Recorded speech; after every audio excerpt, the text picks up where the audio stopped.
Hello everyone, સ્વાગત છે આપ સૌનું ટાર્ગેટ જીપીએસસી યુટ્યુબ ચેનલમાં. હું હર્ષલ જૈન સર આપનું હાર્દિક સ્વાગત કરું છું. મારો અવાજ આપ લોકોને ક્લિયર આવતો છે એવી આશા રાખું છું. અને આપણે અત્યાર સુધીમાં સરસ મજાના એવા ટોપિક્સ ડિસ્કસ કરી ગયા છે. રાવણ હતો, જંતર, શંખ અને બરાબર એવા ટોપિક આપણે ડિસ્કસ કરી કે લગભગ ચારેક વિડીયોની આપણે ચર્ચા કરી છે, ચારેક ટોપિકની ચર્ચા કરી છે વાદ્ય ટોપિકની અંદર. આજનું ટોપિક છે અવનદ વાદ્ય તબલા. બરાબર, અવનદ વાદ્ય જેને પછાડવામાં આવે અને અવાજ ઉત્પન્ન કરે. ચામડાથી મઢેલું હોય, તમે એના પર જેવું હાથ મારો એટલે અવાજ ઉત્પન્ન કરે. પીએસઆઈ કોન્સ્ટેબલ, જીપીએસસી અને સીસી અને આવનારી કોઈ પણ પરીક્ષા હશે ગુજરાત સરકારની કે ભારત સરકારની, એમાં તમારે આ ટોપિક બધા જ કામ લાગશે.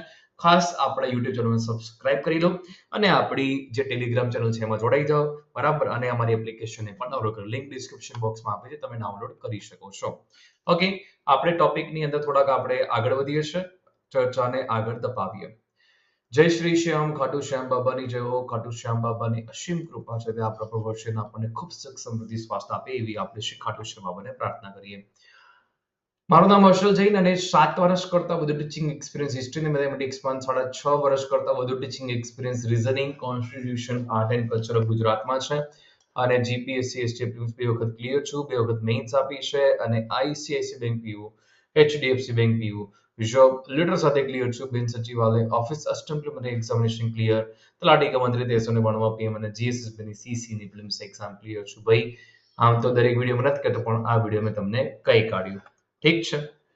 સરળ પાઠશાળા એપ્લિકેશનને તમારે દરેક વિદ્યાર્થી મિત્રોએ ડાઉનલોડ કરી લેવાની છે, કારણ કે આપણી આ એપ્લિકેશન છે જેનામાં તમને free test, paid test, free course, paid course બધું ફ્રીમાં મળી રહ્યું છે.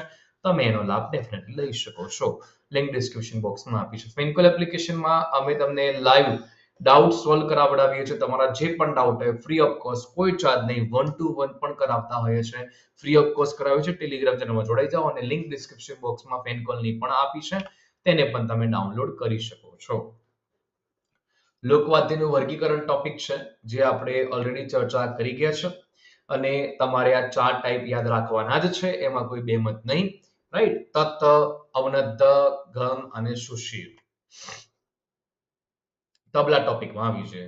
તબલા ટોપિકની જ્યારે વાત કરીએ તો સૌથી પહેલા એક ફોટો મેં તમને બતાવેલો. બરાબર, આ મહાનુભાવ કોણ છે જરૂરથી કહેજો. પ્રસિદ્ધ તબલા વાદક છે મહાનુભાવ. કોણ છે ભાઈ? પ્રસિદ્ધ તબલા વાદક છે આ મહાનુભાવ. તમારે જણાવવાનું કે ભાઈ આ મહાનુભાવ કોણ છે. ઓકે, ટોપિકની અંદર આપણે એન્ટ્રી લઈ લીધી છે ઓલરેડી. અવનદ વાદ્ય. અવનદ વાદ્યમાં તબલા મહત્વનો ગણાય છે. ગામડામાં ગળતી રાતે દોકડ અને કંસી જોડાના તાલે ભજનની ઝૂંક બોલે છે. બરાબર, અને મેળામાં ફરતા ભજન થાય ત્યારે ભક્તો તબલા કેડીએ બાંધીને વગાડે છે. એટા જિલ્લાની પરિયાળી ગામમાં જન્મેલા હિજરી સન 725 દિવંગત થયેલ કવિ સંગીતકાર અમીર ખુશરો પખવાજના 2 ભાગ પાડી હાલના તબલાની શોધ કરી. મોસ્ટ ઇમ્પોર્ટન્ટ ક્વેશ્ચન છે. હિન્દના પોપટ તરીકે ઓળખવામાં આવે મહાનુભાવને. બરાબર, બીજું એક નામ છે તૂતી એ હિન્દ તરીકે ઓળખવામાં આવે. બરાબર, કયા હિન્દ તરીકે? ભાઈ તૂતી એ હિન્દ તરીકે ઓળખવામાં આવે. અને અમીર ખુશરો જે છે એને ભાઈ કોના 2 ભાગ પાડ્યા? પખવાજના 2 ભાગ પાડ્યા. ભાઈ શેના પખવાજના 2 ભાગ? અને હાલના તબલાની શોધ કરી. તો આ સ્લાઇડમાંથી આપણને પરીક્ષામાં કયા પ્રશ્ન પૂછાય એને જાણી લઈએ. તો ભાઈ તબલાની શોધ કયા મહાનુભાવે કરી? બરાબર, તબલાની શોધ કયા મહાનુભાવે કરી? અમીર ખુશરો. અમીર ખુશરોને અન્ય કયા નામથી ઓળખતો? હિન્દના પોપટ, તૂતી હિન્દ તરીકે ઓળખવામાં આવે. સેકન્ડ થિંગ છે અહીંયા, તો અમીર ખુશરો જે છે એને સેના 2 ભાગ પાડીને તબલાની શોધ કરી? તો પખવાજના 2 ભાગ પાડીને તેમણે તબલાની શોધ કરી હતી. તો આ સ્લાઇડમાંથી આટલા પ્રશ્નો ધ્યાનમાં રાખવાના છે. બરાબર, યસ. હવે નેક્સ્ટ સ્લાઇડમાં જઈએ છીએ, આપણે તબલા વિશેની વાત કરીએ. તો ભાઈ તબલાને જમણા હાથે અને બાયાને ડાબા હાથે વગાડવામાં આવે. જો આ બહુ જ ઇમ્પોર્ટન્ટ ક્વેશ્ચન છે. તબલાને જમણા હાથે અને એક બાયુ હોય છે, બાયુ, એને ડાબા હાથે વગાડવામાં આવે. જમણા હાથે વગાડીએ ને તો ભાઈ એને માદી કહેવાય. બરાબરથી સમજી લેજો. જમણા હાથે વગાડીએ તો માદી, ડાબા હાથે વગાડીએ તો એને નર કહેવાય. રાઈટ. બાયાને ડગ્ગાના નામથી પણ ઓળખવામાં આવે છે. તબલાને ગામડામાં અન્ય કયા નામથી ઓળખવામાં આવે એને પણ સમજી લેજો, કારણ કે આવો પ્રશ્ન બી પરીક્ષામાં પૂછાય છે. પ્રશ્ન પૂછાય પરીક્ષામાં, ગામડામાં નરગા તરીકે જે વાદ્યને ઓળખવામાં આવે તે વાદ્ય કયું? તબલો. કાઠિયાવાડમાં દોકડ તરીકે ઓળખવામાં આવે તે વાદ્ય કયું? તો ભાઈ તબલા. રાઈટ, તો આ તબલા વિશેના ફેક્ટ મેં તમને અહીંયા જણાવી કાઢ્યા. આ સ્લાઇડમાંથી પરીક્ષામાં પ્રશ્નો કઈ રીતે પૂછી શકે એની વાત કરી લઈએ. જો ભાઈ તબલાને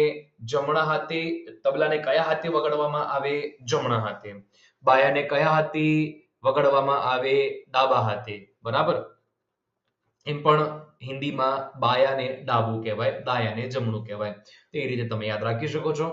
જમણા હાથે વગાડીએ તો ભાઈ તબલાને માદી કહેવાય, ડાબા હાથે વગાડો તમે તો નર કહેવાય. અને કોને ડગ્ગાના નામથી ઓળખવામાં આવે? તો બાયાને ડગ્ગાના નામથી ઓળખવામાં આવે. અને ગામડામાં તબલાને કયા નામથી ઓળખવામાં આવે? ભાઈ નરગા નામથી ઓળખવામાં આવે. અને કાઠિયાવાડમાં તબલાને કયા નામથી ઓળખવામાં આવે? દોકડ નામથી ઓળખવામાં આવે. ઓકે, તો તબલા ટોપિક આપણે અહીંયા પૂર્ણ થયું. આઈ હોપ તમને બધા મિત્રોને ક્લિયર હશે એવી આશા રાખું છું. બરાબર, તો આપણું આ ટોપિક જે છે સિરીઝ ચલાવી રહ્યા છે એને મહત્તમ મિત્રો સુધી શેર કરો. સોમથી શુક્ર કે શનિવાર તમારે રોજ સાંજે 6:30 વાગ્યે એક ટોપિક છે, નાનકડા એવા 5 થી 10 મિનિટના ટોપિકની આપણે ચર્ચા કરીશું, જેથી કરીને તમને લોડ ન પડે. પણ એક શોર્ટ જે છે એ 5 મિનિટ 10 મિનિટની કેપ્સ્યુલથી તમારો પાયો પાકો થાય. તમને પરીક્ષામાં આ ટોપિક ખૂબ કામ લાગશે. ઓકે, સરળ પાઠશાળા એપ્લિકેશન ડાઉનલોડ કરી લેજો અને ફેનકોલ એપ્લિકેશન ડાઉનલોડ કરજો. ટેલિગ્રામ ચેનલમાં જોડાઈ જાજો. ઓકે, મળીએ છે નેક્સ્ટ ક્લાસમાં. જય હિન્દ, જય ભારત, જય ગરવી ગુજરાત, જય શ્રી શ્યામ ખાટુ શ્યામ બાબાની જય હો. નેક્સ્ટ ક્લાસમાં મળીશું. Take care, bye. Jai Hind, જય ભારત.